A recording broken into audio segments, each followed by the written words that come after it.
நம்மளை நம்பினவங்களுக்கு நம்ம உயிரை கூட கொடுக்கணுங்கிறது. அப்படி தான் விஜய் கூட நம்ம பயணப்பட்டோம். எல்லாருக்குமே தெரியும் அவருடைய முதன்மை தளபதியாக தான் நம்மளை பிரபாகரன் பண்ணி எனக்கு அவ்வளோ வாய்ப்புகளையும் தந்தாங்க, வசதிகளையும் தந்தாங்க, முக்கியத்துவம் தந்தாங்க. அவங்க அப்பா அந்த காலத்தில் எவ்வளவு நம்பினாருன்னே தெரியும். உலகத்திலே அப்படி யாரும் நம்ப மாட்டாங்க அப்பாவை. அவ்வளோ நம்பிக்கையோடு தான் இருந்தார். அதே மாதிரி தான் என்னையும் நம்பிட்டு இருந்தார். கஷ்ட நஷ்டங்களே கூடவே இருந்திருக்கு, ட்ராவல் பண்ணியிருக்கீங்க. ஆமாம். இந்த நேரத்தில் எனக்கு முக்கியத்துவம் தரார். ஒரு முக்கியமான விஷயங்களை என்ன கூப்பிட்றாரு. ஒரு படங்கள் பண்ணனாலும் என்ன இவருக்கு பண்ணலாமா, நம்ம என்னன்னு சொல்லுங்கன்னேங்கிறாரு. இதெல்லாம் சுற்றி ஒரு 10 பேர் இருப்பானே அவனும் பார்த்துட்டு இருக்காங்க. அவனும் எண்ணங்கள் என்னன்னா இந்த இடத்துக்கு அவங்க வரணும்னு ஆசைப்பட்டிருக்காங்க. முந்தின நாளில் 2 நாளைக்கு முன்னால் வீட்டுக்கெல்லாம் கூப்பிட்றாரு. ஐ ப்ரௌட் ஆஃப் யூலாம் சொல்கிறாரு. ரொம்ப என்கரேஜ் பண்ணுறாரு. சாப்பாடெல்லாம் அவர் கைனாலே எனக்கு போகிற மாதிரி அவங்க ஒய்ஃப் எல்லாம் இப்போ இருக்கிறாங்க. அப்போ இந்த 3 நாள் கல்லணங்களும் அங்கங்கே நின்று பார்க்குறாங்க. கிட்டலாம் வரமாட்டாங்க இல்லையா, அங்கங்கே ஒரு ஷோருக்கு பின்னால் அங்கே பின்னால் எல்லாம் நின்று பார்த்துக்கிட்டே நிற்காங்க. அப்போ அவனு வயிறு எரியுது. அப்போவே தெரியுது. கவனமாக இருங்க சார், உங்கள் கூட இருக்க வேலை பார்க்குறவங்களே எங்களுக்கு பெட்டிஷன் அனுப்புனதே அவங்க தான் சார். உங்களை வந்து பெட்டிஷன் போட்டு ரைடு வர வைக்க காரணமாக இருந்தவங்க இப்போ விஜய் இருக்காங்க. இப்பவும் கூடயே அதில் ஒரு புள்ள நெறி ஒரு பெரிய புல்லுருவி கூடயே இருக்கான். 2 பேரும் இருக்காங்க. அதில் ஒருத்தன் கிட்டே இருக்கான். அவர் வாழ்க்கையில் என்ன வேணாலும் செய்துருவாங்க இவங்க. இந்த மாதிரி ஆட்கள் திரும்பவும் சொல்கிறேன், உயிருக்கு கூட ஆபத்தை ஏற்படுத்துவானுங்க. ஒருத்தனை சோழியம் முடிக்க ஒரு நல்ல டைம் பாங்க இல்லையா, அதை மாதிரி ஒரு நல்ல டைம் கிடைக்குது சார். உங்களை வந்து விஜய்கிட்ட இருந்து பிரித்து வைக்கிறதுக்காகவே இந்த ரைடு நடத்தப்பட்டிருக்கலாம் அப்படின்னு நினைக்கிறீங்க? நடத்தப்பட்டிருக்கலாம்ங்கிறதே இல்லை, அதுக்கு தான் நடந்தது. அப்போ யார் உள்ளுக்குள்ள வச்சுக்க சகுனி இருக்கா? விஜய் கூடாலே இருக்கிறான். நான் தனியாக போய் சொல்லிடலாம், ஒரு வாய்ப்பு வந்துடும், பல முறை முயற்சி பண்ணுற முடியலையே. அவங்க தந்தையார் கூட இருந்திருந்தா அவர்கிட்ட சொல்லியிருக்கேன். அவர் நானே இப்படி போய் சொல்கிறது, நானே பேச முடியல செய்ய முடியலன்னு சொல்லும்போது அப்படி ஒரு அடைப்புகள் அடைக்கக்கூடாது சார். கொடநாடுக்கெல்லாம் போகணுங்கிறது, போய் நிற்கணுங்கிறதுல அவருக்கு உடன்பாடு கிடையாது. அவருக்கு தெரியாமல் விஜய் போயிட்டார். எஸ்சிஎஸ்சிக்கு கொடநாடு போகிறது உடன்பாடு கிடையாது.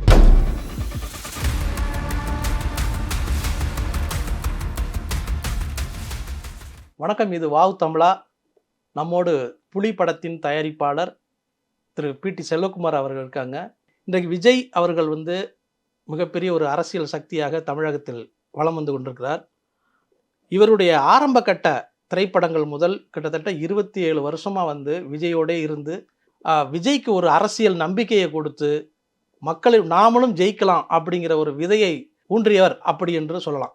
கிட்டத்தட்ட பிடி செல்வகுமார் அவர்கள் அவருடைய புலி படத்தின் தயாரிப்பாளராக மாறினதுக்கு பிறகு தனித்து வெளியே வந்திருக்கார். வெளியே வந்து கலப்பை மக்கள் இயக்கம் என்கிற ஒரு அமைப்பை ஏற்படுத்தி அதன் மூலமாக சிறு சிறு உதவிகளை தமிழ்நாடு எங்கும் அதை செய்துகிட்டு இருக்காங்க. இன்றைக்கி கூட விட்வா புயல் அடித்து கொண்டிருக்க இந்த நேரத்தில் வந்து பல தொழிலாளர்களுக்கு, அடிப்படை தொழிலாளர்களுக்கு, அதாவது ரிக்ஷா ஓட்டுறவங்க, மூட்டை சுமை தூக்குற தொழிலாளர்கள், இவங்களுக்கெல்லாம் நிறைய உதவிகள் செய்துட்டு வந்திருக்காங்க. அவரோட இப்போ சந்திக்கலாம். வணக்கம் சார். வணக்கம் சார். கலப்பை மக்கள் இயக்கம் அப்படின்னு வச்சுருக்கீங்க. விஜய்ங்கிற பேர் மட்டும்தான் இல்லை, அதுவும் இதுவும் ஒரே மாதிரியான ஒரு பார்வை ஏற்படுத்துது. கலப்பை மக்கள் இயக்கத்தை வச்சு அதன் மூலமாக என்னென்ன நல்லதெல்லாம் பண்ணிகிட்டு இருக்கீங்கன்னு முதல்ல கொஞ்சம் சொல்லுங்கள் சார். கலப்பை மக்கள் இயக்கம் வந்து நான் வந்து ஒரு சாதாரண ஒரு கிராமத்தில் பிறந்தேன், ஒரு விவசாய குடும்பத்தில். என் தந்தையை வந்து நான் 6ஆம் கிளாஸ் படிக்கும்போது இழந்த ஒரு பரிதவித்த ஒரு குடும்பத்தில் பிறந்தவன். அங்கே போய் ஆரம்பித்த ஒரு வேகம், இந்த மக்களுக்கு சொசைட்டிக்கு மேலே இருக்க கோபம், தனித்து விடப்பட்டால் எவ்வளவு அவமானங்களையும் கஷ்டங்களையும் சந்திக்கணுங்கிறத நான் அனுபவித்தவன். 6ஆம் கிளாஸ் கட் பண்ணிட்டேன், கிளாஸுக்கு போக முடியல, அவ்வளோ வறுமைக்கு பிறகு நான் வந்து தனியாக போராடி வின் பண்ணலாம், பணக்காரனாவணி போனால் அங்கேயும் போகிற இடமெல்லாம் சிக்கல்கள், வேலையை ஃபேஸ் பண்ண முடியல சின்ன வயசுலேயே. அதுக்கப்புறம் திரும்பி வந்து படித்து நான் இப்போ எல்எல்பி வேறு போய் பாஸ் ஆகிட்டேன். ஆனால் உள்ளுக்குள்ளே இருக்க அந்த கோபம் தீயை வந்து யாராலையும் அடக்க முடியாது இல்லையா. நம்ம பட்ட அவமானங்கள், கஷ்டங்கள், எதிர்நீச்சல். அப்போ நம்ம இந்த சொசைட்டிக்கு ஏதாவது நம்ம பிறந்தோம் வளர்ந்தோம்னு ஒரு ஆளாக போயிடக்கூடாதுங்கிறதுல எனக்கு ஒரு பெரிய ஒரு இது சார். அப்போ ஏதாவது ஒரு ஆளத்தை ஒரு ஒரு ஒரு துடுப்பு கிடச்சா அது எப்படி பலமாக இருக்குமோ அதேமாதிரி தான் சந்திரசேகர் கிடைச்சாரு. விஜய்க்கு ஒரு கூட இருந்து அவர் கூட இருந்து ஒரு செயல்பாடுகள், மக்கள் செயல்பாடுகள் பண்ணணும், மக்கள் கூடால இருந்து வேலை பார்க்கணும். ஏன்னா நம்ம மக்கள் கூடாலே கஷ்டத்தையும் துன்பங்களையும் ஏழை மக்கள் கூட தான் அனுபவிக்க முடியும். அனுபவிச்சதை அவங்க கூட இருந்து செய்தேன். நீங்கள் சந்திரசேகரன் சொல்கிறது எஸ்ஏ சந்திரசேகர் இயக்குனர், விஜய் அவங்க அப்பா. அவர் தான் என்னை வந்து நான் பத்திரிகையாளர் இருக்கும்போது அவர் கூட என்னை எடுத்துக்கிட்டார். இன்னும் சொல்ல போனால் அவரே சொல்லியிருக்க, நான் தான் அவனை எடுத்துக்கிட்டேன். என்னுடைய திறமையை எனக்கு தெரியாமலே கண்டுபிடிச்சவர் அவர் தான், சந்திரசேகர் தான். நான் பத்திரிகையாளராகவே இருந்துட்டு போயிருப்பேன் இன்னைக்கு வர. ஆனால் என் திறமையை கண்டுபிடிச்சது அவர் தான். நீ வா, உன்ட்ட இல்லை சார் எனக்கு பிஆர்ஓலாம் தெரியாது. இல்லை உனக்கு தெரியாது, அது உன்கிட்ட ஒரு சக்தி இருக்குது, அது கண்டிப்பாக அது யூஸ் ஆகும்னு சொல்லி என் திறமையை வெளியே கொண்டு வந்தவர் அவர் தான். அன்றிலிருந்து ஆரம்பித்தது கிட்டத்தட்ட 27 ஆண்டுகள் ஒரு விஜய் கூடல. உள்ள வந்தால் அது ஒரு என்னுடைய பண்பாடு. அவங்களுக்காக உயிரையை கொடுக்கணும், அவங்க முழு முதன்மை இடத்துக்கு வரது வரை நம்ம போராடணும், அதுக்காக என்ன வேணாலும் செய்யணுங்கிற ஒரு கேரக்டர் உள்ள ஆட்கள். நம்மளை நம்பினவங்களுக்கு நம்ம உயிரை கூட கொடுக்கணுங்கிறது. அப்படி தான் விஜய் கூடல நம்ம பயணப்பட்டோம். எல்லாருக்குமே தெரியும் அவருடைய முதன்மை தளபதியாக தான் நம்மளை பிரபாகரன் பண்ணி எனக்கு அவ்வளோ வாய்ப்புகளையும் தந்தாங்க, வசதிகளையும் தந்தாங்க, முக்கியத்துவம் தந்தாங்க. அது காலப்போக்கில் வந்து ஒரு கட்டத்தில் வந்து அதான் உங்களுக்கு தெரியும் இல்லையா, எப்போவுமே அந்த 2 பேர் கூட பயணப்படுறது எவ்வளோ கஷ்டங்கிறதும் உங்களுக்கு தெரியும். நீங்களும் ஒரு பத்திரிகையாளர் தான். இவர் ஒரு பெரிய ஜாம்வான். சந்திரசேகர் வந்து பெரிய டைரக்டர். ஹிந்தி தெலுங்குன்னு எல்லா பல மொழிகளில் வெற்றி படங்கள் எடுத்தவர். விஜய் வந்து இன்னொரு பெரிய நடிகர். இந்த 2 துருவங்களுக்கு இடையில உள்ளுக்குள்ள இருந்து ட்ராவல் பண்ணோன்னா எவ்வளவு கஷ்டங்கிறது உங்களுக்கு தெரியும். அதையே சாதுரியமாக அழகாக கொண்டு வந்து நம்ம கிட்டத்தட்ட 27 வருஷம். இப்போ வந்து நீங்கள் கிட்டத்தட்ட 27 வருஷமாக வந்து விஜய் அவர்களுடைய திரையுலக வாழ்க்கையில் பயணிச்சிருக்கீங்க. இந்த வாய்ப்பை வந்து அவர்கிட்ட இருக்கணுங்கிற விஷயம் வந்து எப்படி நீங்கள் சேர்ந்தீங்க? இது வந்து ஒரு இன்சிடென்ட் தான் சார். நான் வந்து அப்போ ஜெமினி சினிமான்னு ஒரு பெரிய ஃபேமஸ் பத்திரிக்கை சார். அதில் நான் ரிப்போர்ட்டராக இருக்கும்போது அடிக்கடி சந்திப்பேன். அப்போ தான் விஜயை வந்து நடிகராக இன்ட்ரோடியூஸ் பண்ணுறாங்க.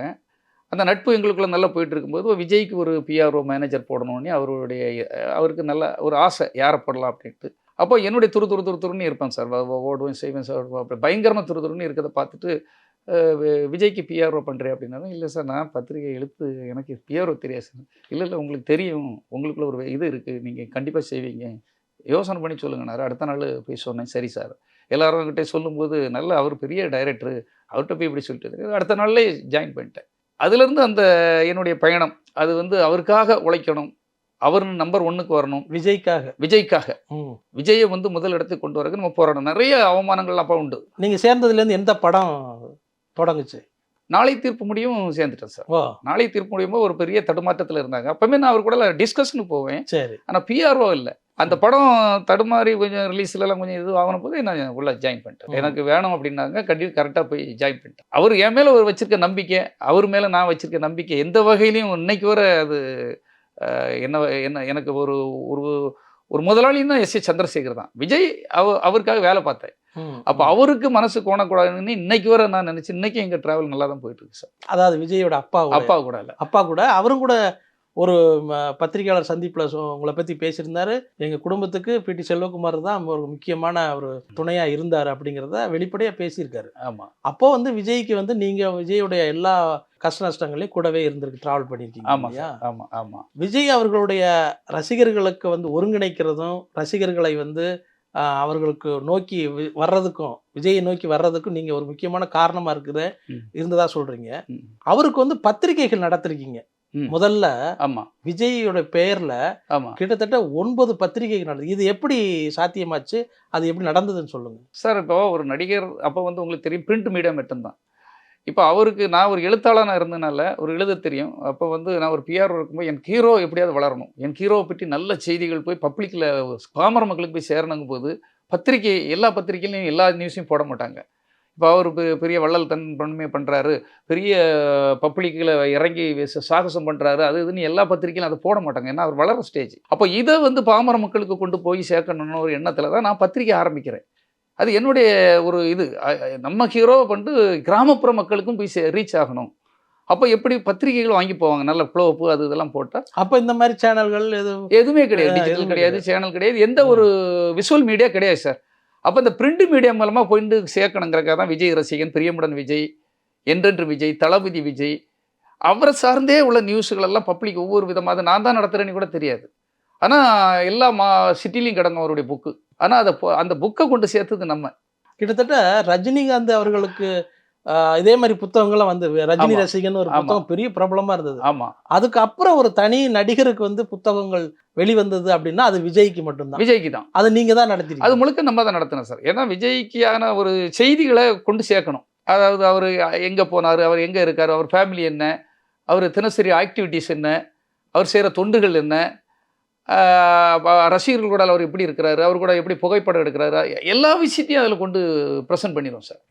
அதில் வந்து கேள்வி பதிலெலாம் வரும். விஜய்யுடைய ரசிகர்கள் கேள்விக்கு விஜய் பதில் சொல்ற இதெல்லாம் வரும், நான் பார்த்துருக்கேன். ஆமாம். அதெல்லாம் எப்படி நீங்க வாங்கி போடுறீங்க, இல்லை நீங்க எழுதுறீங்களா, எப்படி அது நடந்தது? இல்லை, உண்மையை சொல்ல போனால் விஜயும் நானும் ஒரே தாட்டில் தான் சார். சார் இப்போ கேள்விக்கு பதில் சொல்லுங்க அப்படின்னா, எழுதுங்கனே அப்புறம் பார்த்துக்கலாம் அப்படிம்பாரு. நாமளே அவருக்கு என்ன செய்வாரோ அதெல்லாம் எழுதிட்டு அப்படியே கொண்டு காட்டுவேன். திருத்தங்கள் பண்ணுவார். அப்படி தான் அந்த கேள்விக்கு பதிலெல்லாம் வரும். ஏன்னா அவர் வந்து நம்பிக்கை, அவர் நம்ம மேலே அவங்க அப்பா அந்த காலத்தில் எவ்வளவு நம்பினாருன்னே தெரியும். உலகத்திலே அப்படி யாரும் நம்ப மாட்டாங்க அப்பாவை. அவ்வளோ நம்பிக்கையோட தான் இருந்தார். அதே மாதிரி தான் என்னையும் நம்பிட்டு இருந்தார். அவ்வளவு நம்பிக்கையோட தான் இருந்தார். எது செய்தாலும் ஓகேனேம்பார். ஒரு 4 பேரை கதை சொல்ல வந்திருக்காங்கன்னா கதை கேட்பார். ரசிகர்கள் வெளியூர்லேருந்து ரொம்ப டயர்டாக வந்திருக்காங்க சார், கொஞ்சம் பாருங்கன்னா பார்ப்பார். அப்போ அவருக்கு அந்த கேள்வி பதில்கள் அது இதெல்லாம் சொல்லும்போது, அண்ணன் எழுதுனா கரெக்டாக தான் இருக்கும், அண்ணனோடைய நீங்கள் எழுதுங்கண்ணேன்னுவார். நம்ம எழுதிட்டு அவர்கிட்ட காப்பேன் சார், இப்படி பதில் இப்படி இருக்குது பாருங்கள் சார், திருத்துங்க சார். அவர் திருத்திட்டு எடுத்துகிட்டு கரெக்ட் பண்ணுவார், பதில் வந்துடும். ஏன்னா அவர்கிட்ட வெயிட் பண்ணி அவ்வளோக்கும் பதில் கேட்டோம்னா அது நாட்கள் ஆகிடும். அதனால நம்ம எல்லாம் எழுதி ரைட்டப்லாம் எழுதுவோம், அவர்கிட்ட போய் காட்டு ஓகே பண்ணி அப்படி தான் அவருடைய ஒப்புதலோட தான் வெளிவரும். ஒப்புதலோட தான் வரும். ஆமாம், எப்போவுமே அவருடைய ஒப்புதல் இல்லாமல். ஸோ அவ்வளவு ஒரு மைண்ட் தாட்ஸோட 2 பேரும் ஒரே வேவ் லென்த்தோட நீங்கள் ட்ராவல் பண்ணியிருக்கீங்க இல்லையா? ஆமாம். ரசிகர்களுக்கு என்ன கேட்பாங்க, ஆமாம், ரசிகர்களுக்கு இவர் எப்படி பதில் சொல்வாருங்கிற முதல் கொண்டு உங்களுக்கு தெரிஞ்சிருக்கு. ஆமாம் ஆமாம். அப்போ என்ன நடந்தது, நீங்க அவரை விட்டு பிரிஞ்சிருக்கீங்க அப்படிங்கிற ஒரு அந்த சூழல் எப்படி வந்தது சார்? பிரிஞ்சிட்டோன்னு சொல்கிறத விட பிரிக்கப்பட்டோம்னு கூட தான் சொல்லணும். நாங்கள் 2 பேரும் பிரியவே இல்லை. நான் இப்போ கூட அவர் பிரியலைன்னு தான் நான் நினச்சிட்டு இருக்கேன். நம்ம ஹீரோ தான் அவரு. ஏன்னா நம்ம வளரும்போது நம்ம கூட தானே இருக்கோம். வளர்ச்சி அவர் வேணும், உழைப்பு அவர்கிட்ட இருக்கலாம், அவருடைய திறமை அவர் தான். ஆனால் அவங்க கூட பக்கபலமாக இருப்பாங்க இல்லையா? இப்போ அந்த பக்கபலமாக இருந்ததில் முதன்மையாளர் நம்ம தானே. அதை யாரும் மறுக்க முடியாது இல்லையா? நீ விஜய் கிட்ட வேலை பார்க்கலன்னு யாராலையும் சொல்ல இல்லை. நாங்க பத்திரிகையாளர் சந்திப்புல உங்களை சந்திச்சிருக்கோம். விஜய் எப்படி மேடை ஏறி வரணும், எப்படி எங்க உட்காரணும், எப்படி கை காட்டணும் அப்படிங்கிற விஷயம் முதற்கொண்டு நீங்க பேசிருக்கீங்க. அதை நாங்கள்லாம் பார்த்துருக்கோம். ஆமா. ஸோ அதனால அதுக்கு ஒரு பெரிய சாட்சியம்லாம் தேவையில்லை, நாங்களே சாட்சியம். ஆனால் அது என்ன நடந்தது, யாரு செய்த அந்த பிளவு ஏற்படுத்தினது யாரு சார்? இப்போது ஒரு 10 ஊர் வேலை பார்க்குறோம். விஜய் நல்ல வளர்ச்சி ஆகிட்டார். இப்போ எனக்கு படம் பண்ண தரும்போது வளர்ச்சி ஆகிட்டார் சார். அப்போது விஜய் அவங்களுக்கும் அவங்க அப்பாவுக்கும் ஒரு சின்ன ஒரு இடைவெளிகள், மனஸ்தாபங்கள். இந்த நேரத்தில் எனக்கு முக்கியத்துவம் தரார். ஒரு முக்கியமான விஷயங்கள்லாம் என்ன கூப்பிட்றாரு. புலின்னு ஒரு படத்தை தந்த உடனே என்ன அதே மாதிரி பெரிய விஷயங்கள்லாம் என்ன கன்சல்ட் பண்ணுறாரு. ஒரு இடம் வாங்கணுன்னாலும் நம்மகிட்ட கூப்பிட்றாரு. ஒரு படங்கள் பண்ணனாலும் என்ன இவருக்கு பண்ணலாமா, நம்ம என்னன்னு சொல்லுங்கன்னேங்கிறாரு. இதெல்லாம் சுற்றி ஒரு 10 பேர் இருப்பானே, அவனும் பார்த்துட்டு இருக்காங்க. அவனும் எண்ணங்கள் என்னன்னா இந்த இடத்துக்கு அவங்க வரணும்னு ஆசைப்பட்டிருக்காங்க. அந்த 10 பேர் இப்போ இருக்காங்களா கூட? 10 பேர்னா ஒரு 4-5 பேர். இப்போ அதில் 1-2 பேர் இருக்காங்க, 1-2 பேர் போயிட்டாங்க சார். உயிரோடே இல்லை ஒருத்தன். அதாவது கெடுவான் கேடு நினைப்பான்னு இருக்க மாதிரி அப்படி தான் நடந்தது. அப்போது இப்படி பிடி செல்வகுமார் இப்படி வளர்றானுங்கிறத அவங்களால தாங்க முடியல. அதுவும் முதல் படமே ஒரு சாதாரண டைரக்டர் வச்சு இப்படி இந்த படம் வரப்போன்னு முதல்ல நினச்சாங்க. அந்த படத்தை பேன் இண்டியா படமாக பெருசாக்குறோம். அதுதான் ஒரு ஆற்றல்ங்கிறது. ஒரு ஸ்ரீதேவியை கொண்டு வரோம், ஒரு சுதீப்பை கொண்டு வரோம், படம் பெருசாகி இந்தியா முழுக்க அது ரிலீஸ் ஆகும். ஃபஸ்ட்டு பெரிய பட்ஜெட் படமே அதான் சார். ஃபஸ்ட்டு பேன் இண்டியா படமும் அதுதான். அது பேன் இண்டியா படமே தொடங்கலை. ஆனால் ஸ்ரீதேவியை கொண்டு வந்து அவங்கள கொண்டு வந்து அந்த எனக்கு அந்த எதுவுமே பெருசுப்படுத்தணும், அதை வந்து மார்க்கெட்டிங் பண்ணணுங்கிறது பெரிய ஒரு சிந்தனை உள்ள ஆள். அதை பெருசுப்படுத்தி தான் பண்ணோம் சார். அந்த படம் ரிலீஸுக்கு முன்னாலே அவருடைய சம்பளமே டபுள் மடங்கு ஆகுது ரிலீஸுக்கு முன்னாலே. அப்போ அதை நம்ம மார்க்கெட்டில் கூட்டத்தனை செய்திருக்கோம். ஒரு சிம்புதேவன் வந்து 2 ஃப்ளாப் படத்துக்கு பிறகு அவரை வச்சு மார்க்கெட் கூட்ட முடியாது. கத்தி படம் நம்ம முருகதாஸ் படத்தை விட மார்க்கெட்டை கூட்டியிருக்கோம். அப்போ எல்லாமே நல்லா நடந்துட்டு ரிலீஸுக்கு முந்தின நாள் வர 2 நாளைக்கு முன்னால், முந்தின நாளில் 2 நாளைக்கு முன்னால் வீட்டுக்கெல்லாம் கூப்பிடுறாரு. ஐ ப்ரௌட் ஆஃப் யூலாம் சொல்கிறாரு. ரொம்ப என்கரேஜ் பண்ணுறாரு. நான் நினச்சி பார்க்கலண்ணே, ஒரு பிஆர்ஓக்கு கொடுக்க எல்லோரும் பயங்காட்டினாங்க, எப்படி பண்ணுவாங்க, எனக்கு நினச்சதை விட நல்லா நீங்கள் ஒர்க் பண்ணியிருக்கீங்க, செய்திருக்கீங்க, எல்லாமே சந்தோஷமாக தான் பேசி சாப்பாடெல்லாம் அவர் கைனாலே எனக்கு பர மாதிரி அவங்க ஒய்ஃபு எல்லாம் அப்போ இருக்கிறாங்க. அப்போ இந்த 3 நாள் கள்ளனும் அங்கங்கே நின்று பார்க்குறாங்க. கிட்டலாம் வரமாட்டாங்க இல்லையா? அங்கங்கே ஒரு ஷோருக்கு பின்னால் அங்கே பின்னால் எல்லாம் நின்று பார்த்துக்கிட்டே நிற்காங்க. அப்போ அவனும் வயிறு எரியுது, அப்போவே தெரியுது. அடுத்த நாள் ரைடு சார். அன்றைக்கி போயிட்டு அன்றைக்கி நைட்டு சாப்பிட்டு போகிறோம், அடுத்த நாள் ரைடு. அன்றைக்கி ரைடு முடிஞ்ச பிறகு நீங்கள் எங்கெல்லாம் இருந்தீங்க, நைட்டு விஜய்கிட்ட பேசுனது முதல்ல எல்லாம் சொல்கிறாங்க. நீங்கள் நைட்டு இத்தனை மணிக்கு அங்கே வீட்டுக்கு போனீங்க, நாங்கள் பார்த்துட்ருக்கோம், எங்களுக்கு தகவல் வந்தது சார், அங்கேருந்து தான் தகவல் வந்ததுங்கிறாங்க. அப்போ யார் உள்ளுக்குள்ளே வச்சுக்க சகுனி இருக்கா? விஜய் கூடாலே இருக்கிறான்.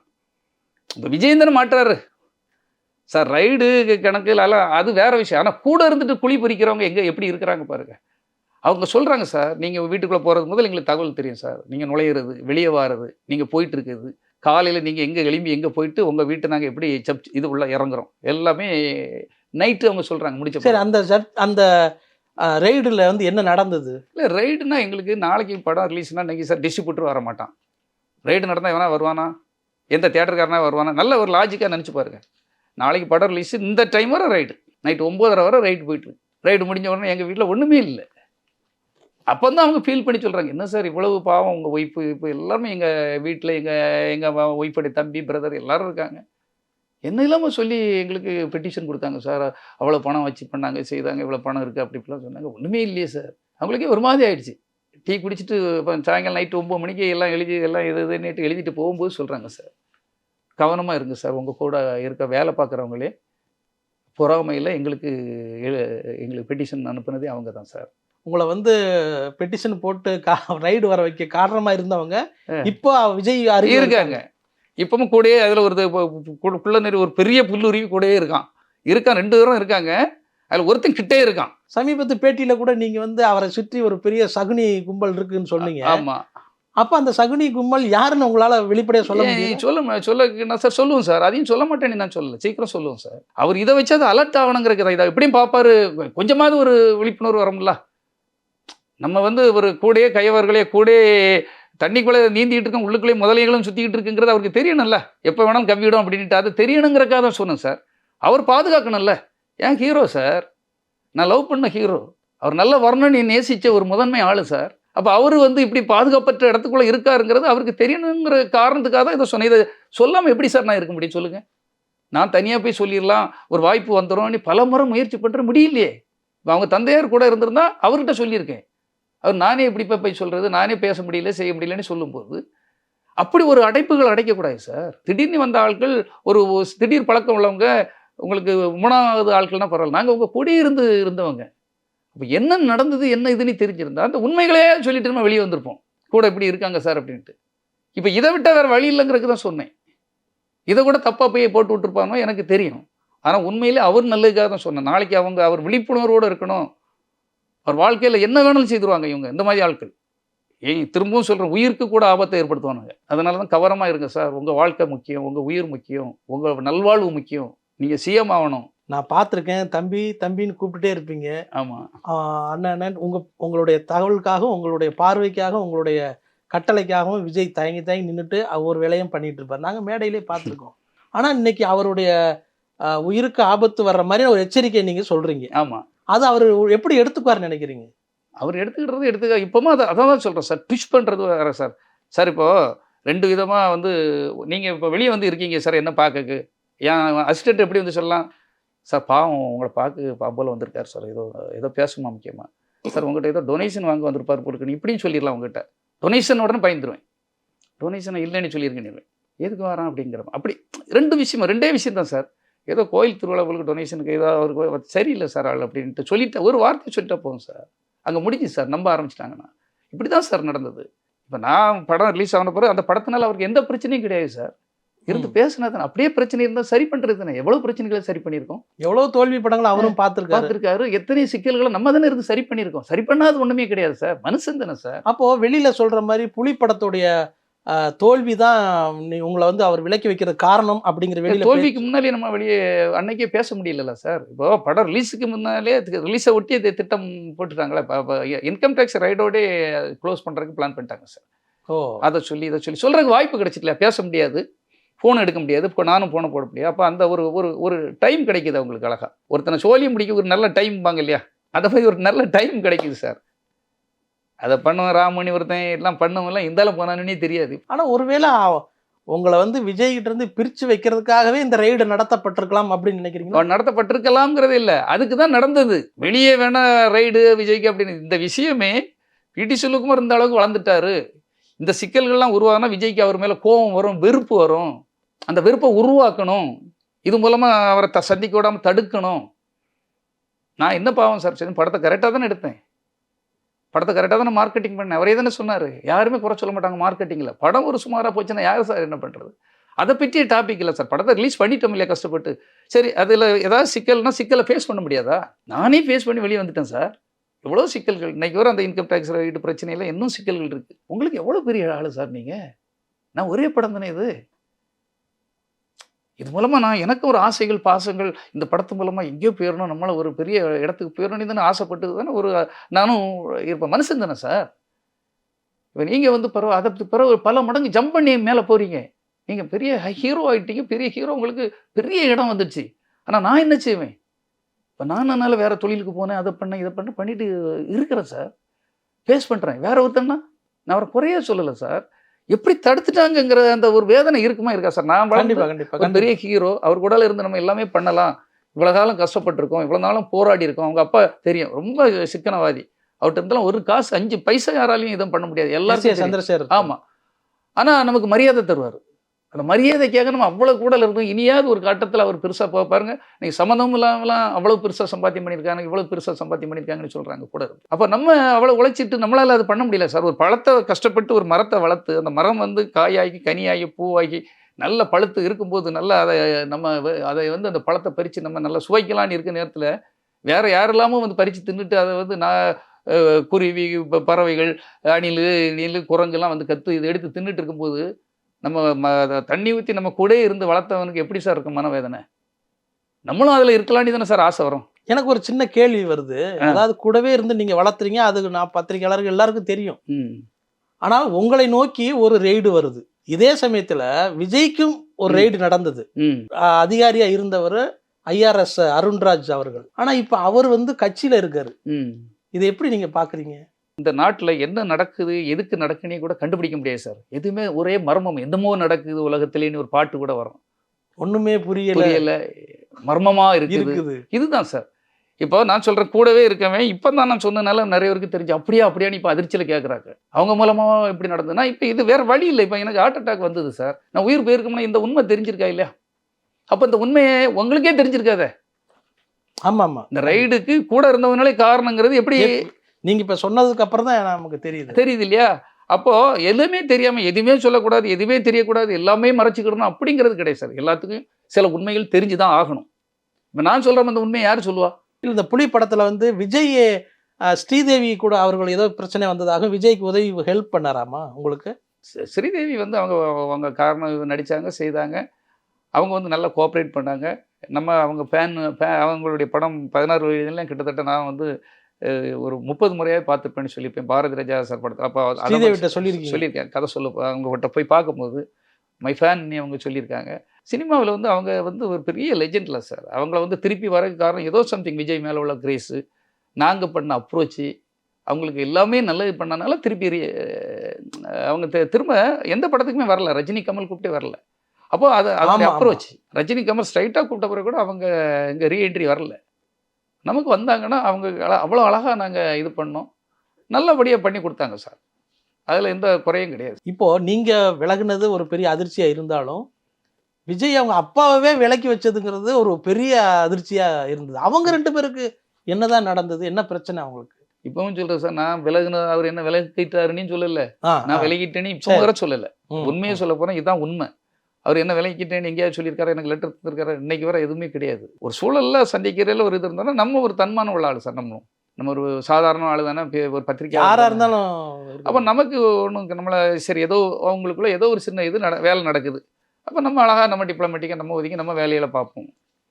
அவர் நீங்கள் போங்கன்னு சொல்லலை, நான் ஒதுங்கி போகிறேன்னு நானும் சொல்லலை. சூழலில் அப்படியே வந்து இருக்கேன். என்னைக்காவது ஒரு நாள் அவர் மனசுக்குள்ளே நம்ம போனாலோ, இல்லை அவருக்கு நம்மளுடைய உழைப்பு தேவை, அவர் உண்மையான ஆள் தான் என்னைக்கோ ஒரு நாள் கண்டுபிடிச்சாலும் நம்ம அதனால நம்ம இதெல்லாம் சொல்கிறதுக்கு காரணம் என்னென்னா, கூட இருக்க திருட்டு பயல்களுடைய இது தெரியணுங்கிறதுக்காக சொல்கிறேன் உங்களுக்கு. இப்போ இதே மாதிரி தான் சார் அவங்க அப்பா வந்து சந்திரசேகர் வந்து எவ்வளோ உழைச்சா இருக்கிறது எனக்கு தான் சார் தெரியும். இப்படி ஒரு தகப்பன் வந்து நமக்கெல்லாம் கிடைக்கலன்னு நான் ஏங்கினேன் சார். அவர் கூட இருக்கும்போது நமக்கெல்லாம் நம்ம அப்பா இல்லையே, சின்ன வயசுல இறந்துட்டாரு, நம்மளை கவனிக்க ஆள் இல்லையே அப்படின்ட்டு அவ்வளோ ஏக்கம் இருக்கும். அவர் கூட இருக்கும் அவ்வளவு பர்ஃபெக்டாக ஒரு மகன்னா எப்படி வளர்க்கணும், ஒரு மகனுக்கு எப்படிலாம் அவர் தியாகம் பண்ணணுங்கிறதுக்கு தியாகத்துக்கு மறுவுருவமே எஸ். சந்திரசேகர். இப்படி ஒரு தகப்பனை நான் இந்த இந்தியாவில் நான் பார்த்ததில்லை சார். அவ்வளவு பையனுக்காக அவ்வளவு உண்மையாக இருப்பார் சார். உடல் பொருள் ஆவி அத்தனையும் மகனுக்காக செய்தார் சார். இப்படி ஒரு தகப்பனானி நான் அவர் கூட இருந்ததுனால சொல்கிறேன் சார். பையனை வச்சு படம் எடுக்கும்போது பணத்தை போடணுமா போட்டுருவார் சார். ஒரு படம் எடுத்து ரிலீஸ் பண்ண முடியல, போய் பணத்தை எங்கேயாவது கடன் வாங்கியாக கொண்டு கொடுத்துருவார் சார். ரிலீஸ் பண்ணுங்க சார் பாரு, நைட்டை ரிலீஸ் பண்ணுங்க சார் பாரு. ஒரு பிரச்சனை செல்வகுமார் வாங்கும் பாரு, லேபுக்கு போய் நிற்பார் சார். அந்த படத்தை ரிலீஸ் பையனுக்காக ஏன் சார் போகணும்? எனக்கு தெரிஞ்ச எந்த ஹீரோவுடைய ஃபாதர் வந்து நிற்கிறாங்க சொல்லுங்கள். அவனுக்கு அந்த கட்டமைப்பை எப்படி கொண்டு வரணும், ஒரு ரசிகர் மன்றத்துக்கு ஒன்று. இப்போ அவர் பையனுக்கு இப்போ நான் வந்து பொள்ளாச்சியில் ஒரு ஃபங்க்ஷன் நடத்திங்கன்னா அவர் வந்துடுவார் சார். அங்கேருந்து ரசிகர் மன்ற வேலை எப்படி சார் ஒரு டைரக்டர் பார்ப்போம்? அவர் ஒரு டைரக்டர் இல்லை சார். விஜய் மக்கள் இயக்கம் ஐடியா யாருது? ஐடியா அவர் தான் சார். சந்திரசேகர் தான் விஜய்கிட்ட சொல்லுவாங்க இப்படி செய்ய வேண்டியது, நான் கூட இருப்பேன் சார், எல்லாருக்கும் என்ன வச்சுக்கிடுவார் சார். ஏன்னா நான் முக்கியமான எதுக்கும் நான் சொல்கிறது எதையுமே அவர் தட்டுனது கிடையாது. நான் சொல்கிறதையும் சந்திரசேகர் சாரும் சரி விஜய் சார்கிட்டையும் எது சொன்னாலும் அவங்க நான் சொல்கிறதையும் தட்ட மாட்டாங்க. அவங்க என்ன அவ்வளோ ஒரு முக்கியத்துவம் கொடுத்து தான் வச்சுருப்பேன். நானும் எதுக்கும் பதவி வேணும் அது வேணும்னு பேராசைப்பட்டதும் கிடையாது. அவங்க எல்லா வேலையும் சொல்கிறாங்க செய்கிற, நமக்கு எதுக்கு பதவி, அப்படி தான் நான் அவங்களுடைய முதன்மை விசுவாசியாக இருந்தேன். இல்லைனா தான் ரசிகர் மன்றத்தில் அதை தாங்க இதை தாங்க நம்ம தானே அவங்க ரசிகர் மன்றம் ஆட்கள் போடும்போதே நம்ம தான் கூட இருப்போம். இப்போ நமக்கு பெரிய அளவில் மாநில அளவில் அதை கொடுங்க இதை கொடுங்கன்னு இருக்கலாமே. எனக்கு அதில் டிசைடிங் ஃபேக்டரில் நம்ம இருக்கிறோம், வேறு என்ன. சரி, அந்த நேரத்தில் வந்து ஜெயலலிதா அவர்களுடைய ப்ரெஷர் வந்து விஜய்க்கு இருந்ததாக சொல்லப்படுது இல்லையா? ஆமாம். அந்த நேரத்தில் இவருடைய பங்களிப்பு எப்படி இருந்தது, சந்திரசேகர் அவர்களுடைய பங்களிப்பு? இல்லை, சந்திரசேகர் சார் வந்து எப்போவுமே யாருமே அவர் மகன் வளர்ச்சிக்காக எல்லாமே விட்டு கொடுத்து தான் போவார் சார். அவருக்கு என்ன கடைசியில் நினைப்பார்னா மகன் வளர்ச்சி முக்கியம், மகன் வளர்ச்சி முக்கியங்கும் போது அவரே தேடி போயிடுவார் சார். விஜய்க்கே தெரியாது ஒவ்வொரு இடத்துலையும். நாளைக்கு ஒரு படத்தில் ரிலீஸில் பிரச்சனைனா அந்த கலைஞர் வீட்டில் போய் இருப்பார் சார். காலையில் எனக்கு இப்படி பிரச்சனை பண்ணி போய் சொல்லுவார் சார். அந்த அளவுக்கு ஒரு தைரியம் உள்ளவர். தலைவா படத்தில் ஒருத்தருக்கு அதான் சார், அம்மாகிட்டையும் போய் யாரோ தவறுதலாக சொல்லியிருக்கலாம் இவரை பற்றி சந்திரசேகரை பற்றியோ விஜய் பற்றி தவறுகளாக. அதான் சார், தவறுகள் கண்ணால் பார்ப்பதும் போய் காதால் கேட்பதும் போய் தீர விசாரிப்பதே மெயின்ட்டு ஒன்று இருக்குது சார். எதுவுமே தீர விசாரிக்கணும் சார். பார்க்கறதும் கேட்கறதும் அவன் சொன்னான் இவன் சொன்னான் இதெல்லாம் நம்பவே கூடாது சார்.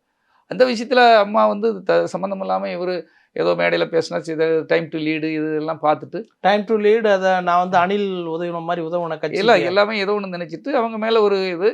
அப்போது சந்திரசேகர் சாருக்கு வந்து அந்த படத்தை ரிலீஸ் பண்ணணுங்கிறதுல தான் ரொம்ப இதுவாக இருந்தார். கொடநாடுக்கெல்லாம் போகணுங்கிறது போய் நிற்கணுங்கிறதுல அவருக்கு உடன்பாடு கிடையாது. அவருக்கு தெரியாமல் விஜய் போயிட்டார்.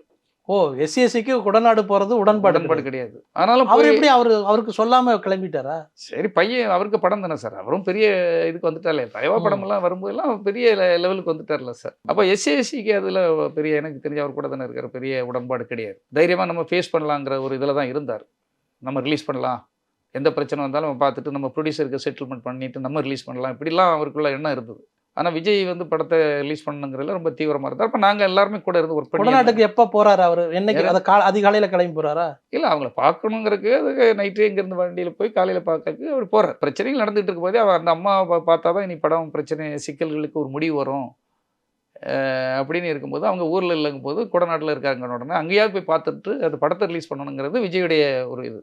நம்ம நடித்த ஒரு படம் நிற்கக்கூடாது, ப்ரொடியூசருக்கோ டிஸ்ட்ரிபியூட்டருக்கோ நாளைக்கு இது தொந்தரவாக இருந்தால் தொடர்ச்சியாக ஒரு தொந்தரவுகள் வரும்போது வியாபார ரீதியாக நமக்கு அது பின்னடைவை ஏற்படுத்துங்கிறதுக்காக அவருடைய எண்ணம் அது. சரி, நம்ம அதை பார்த்து முடிக்கணும் அப்படிங்கிறது.